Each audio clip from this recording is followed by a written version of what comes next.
મારું નામ રંભાણી વેલજીભાઈ, અમારું ગામ મિયાણી.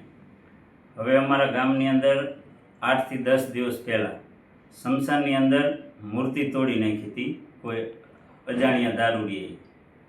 તો અમે મૂર્તિ તોડીને બીજા જ દિવસે રાત્રિના સમયે ટેમ્પો ભરીને આખું ગામ હળવદ પોલીસ સ્ટેશને અરજી દેવા ગયા રાત્રિના સમયે. અને રાત્રિના અરજી દઈ અને આવતા રહ્યા. હજી સુધી આજ તારીખ 9/6/2026ના રોજ હજી કોઈ નિર્ણય આવ્યો નથી. એના માટે તેમાં અમે અહીંયા મોરબી ખાતે એસપી સાહેબને અને કલેક્ટર સાહેબને લેખિતમાં અને મૌખિકમાં અરજી દેવા આવ્યા છીએ. અહીંથી કોઈ રિઝલ્ટ ન મળે તો અમે અહીંથી ગાંધી ચિંધ્યા માર્ગે અમે અહીંથી ગાંધીનગર પણ જઈશું અને આપણા મુખ્યમંત્રીને પણ આ વિશે વાત કરશું અને મળશું. મરખા વેરજીભાઈ બિયાણી. અમારે કંઈક 10 થી 12 દિવસ પહેલાં સ્મશાનમાં કોઈ પણ માણસોએ મૂર્તિઓ ખંડિત કરી નાખી હતી. એમાં 3 મૂર્તિના તો એવા કટકા કરી નાખ્યા હતા અને તેની હાલત પણ જોવાય તેવી નથી. એક રાધાકૃષ્ણની મૂર્તિ પણ ખંડિત કરેલી છે અને એક ગેલમાની મૂર્તિ. હવે એ લોકો કંઈક અમે ત્રીજી રાતે આશર ભરીને ગયા હતા 35 થી 40 માણસો. પછી લોકોએ કંઈ ધ્યાન દોર્યું નહીં. એના અનુસંધાને અત્યારે અમે એસપીમાં આપ્યું, કલેક્ટરમાં આપ્યું અને જો એમાં છતાંય આ લોકો શું થાય કે પછી અમારે ડાયરેક્ટ ગાંધીનગર મુખ્યમંત્રી સાહેબને મળવાનું વ્યવસ્થા થશે અને બીજા નંબરમાં રસ્તા રોકોનું આંદોલન થશે. અમારું ગામ મિયાણી, નામ સુરેશભાઈ.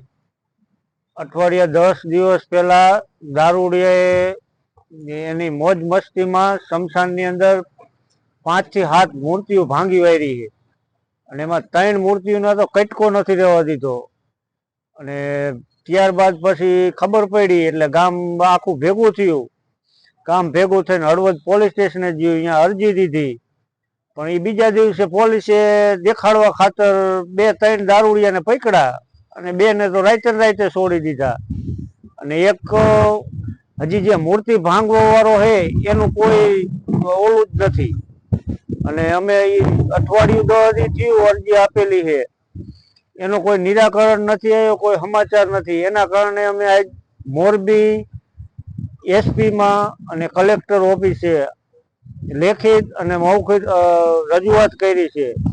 એના અમને હળવદ પોલીસથી પૂરતો સંતોષ ન મળ્યો. એના કારણે અમે મોરબી સુધી આવ્યા છીએ.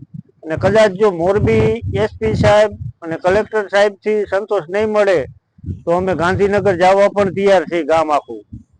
અને છતાંય ગાંધીનગરથી અમને ન્યાય નહીં મળે તો અમે ગામ લોકોથી રસ્તા રોકોનું આંદોલન પણ કરી શકશું. કચ્છમાં બાગાયતી ક્રાંતિ બાદ જળ ક્રાંતિ માટે તત્પર છે શ્રીનાથજી એગ્રો કોર્પોરેશન. ખેડૂત મિત્રો માટે ખુશખબર, ખારા પાણીમાં પણ થશે ભરપૂર પાક. સબમર્સિબલ પંપના ડીલરો, ઇરિગેશનના ડીલરો અને એગ્રો સર્વિસ સેન્ટરના વેપારીઓ માટે બહોળા વેપારની સુવર્ણ તક એટલે કશ્યપ એન્ટીસ્કેલ સિસ્ટમ. આ મશીન ખારા પાણીને પણ ખેતી લાયક બનાવે છે. આ મશીન મેગ્નેટિક નથી, ડીલરશીપ આવકાર્યા. મોંઘું બિયારણ વાયું, સારું ખાતર નાખ્યું, પણ આ ખારા પાણીને લીધે પાકનો ઉગાવ નો થયો તે નો જ થયો અને ઉપજ નો નીકળી. ભલા માણા મૂંઝાય છે શેનો?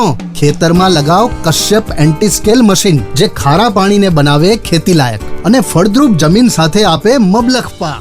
સંપર્ક Shrinathji agro corporation, Prahlad Nagar road, SJ highway, Ahmedabad. સંપર્ક મનોજભાઈ 98 250 20 3 31.